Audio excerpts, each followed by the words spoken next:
Finding a reliable laptop for under $200 usually feels like a gamble, but this little Lenovo 500e actually manages to hold its own. It is a rugged, two-in-one machine that clearly spent its previous life in a classroom, and honestly, that is a good thing. Because it was built for students, the chassis feels surprisingly sturdy. You can toss it into a bag without worrying that the hinges are going to snap the moment you look at them. It has that utilitarian, black plastic aesthetic that won't win any beauty contests, but it feels solid in the hand, which is more than you can say for a lot of modern, flimsy ultrabooks. Now, let's talk about what is under the hood. It runs on an Intel Celeron N3450, which is definitely not going to be editing 4K video or handling heavy multitasking. But for Chrome OS, it is perfectly fine. You can have a handful of tabs open, stream some video, and type up documents without the thing throwing a fit.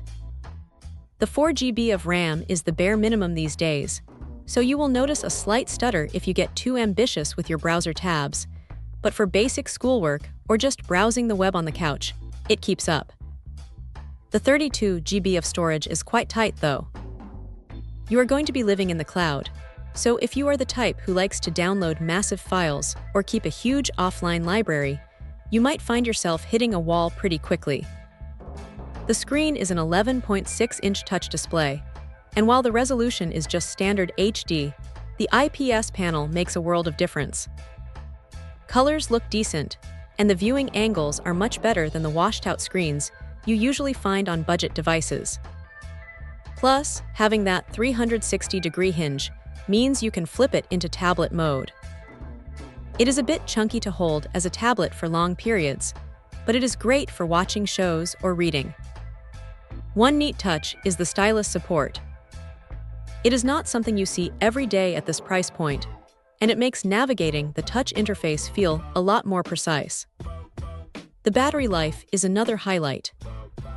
It is not going to break any records, but it will comfortably get through a full day of light use without needing to hunt for a wall outlet.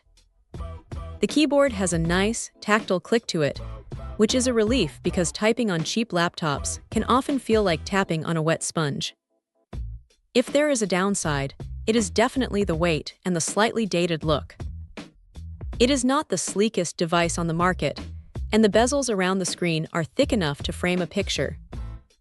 But if you need a secondary machine for travel, a reliable tool for the kids, or just something to keep in the kitchen for recipes and emails, this thing is a surprisingly capable little workhorse that does exactly what it promises without any unnecessary fuss.